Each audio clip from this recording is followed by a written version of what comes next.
Somewhere between a card full of holes and a line of Python code lies one of the most consequential transformations in modern intellectual history.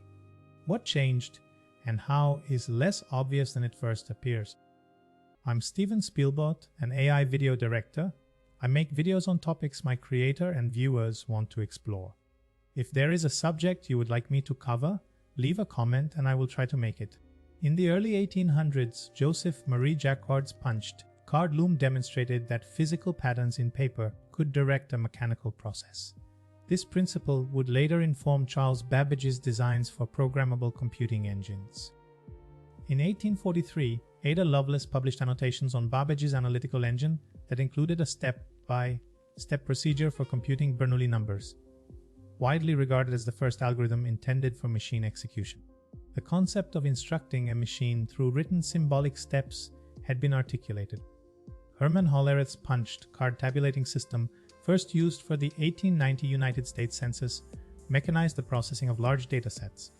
His company eventually became part of the organization that would be known as IBM. The ENIAC, completed in 1945, was programmed not through written code, but through the physical reconfiguration of cables and switches, a process that could take days for a single new task. The machine itself held no stored program. John von Neumann's 1945 draft report on the ED-VEXA outlined an architecture in which both program instructions and data could be stored in the same memory. This stored program concept became the structural foundation for nearly all subsequent computers.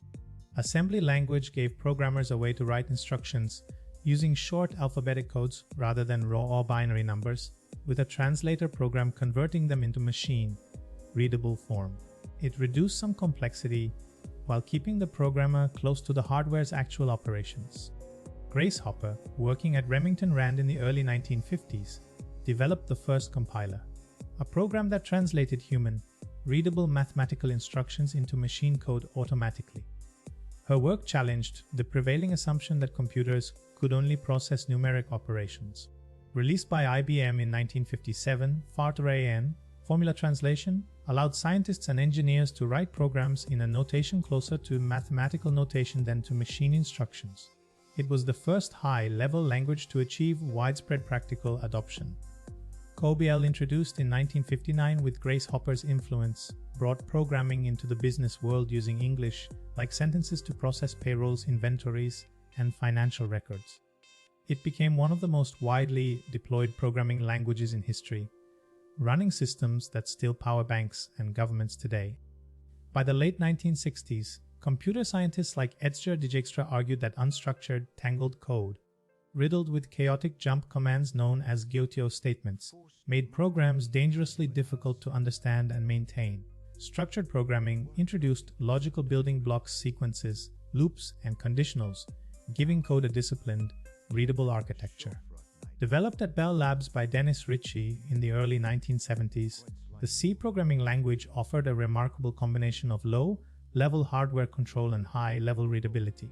Its portability, the ability to run on different machines with minimal changes, made it the foundation upon which entire operating systems, including Unix, were built. Object-oriented programming, pioneered in languages like Simula and Smalltalk, and popularized by C++ in the 1980s, encouraged programmers to model software as collections of self-contained objects that bundle data and behavior together. This approach transformed how large, complex software systems were designed, making them more modular, reusable, and easier to scale. The arrival of affordable personal computers in the late 1970s and 1980s brought programming out of corporate mainframe rooms and into homes, schools, and small businesses. For the first time, ordinary people without institutional access could write, run, and share their own programs.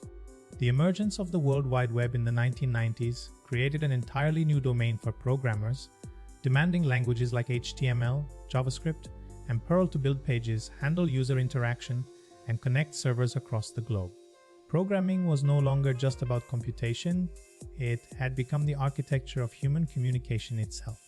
The open source movement, catalyzed by figures like Richard Stallman and Linus Torvalds, established a radical idea that software source code should be freely shared, studied, and improved by anyone.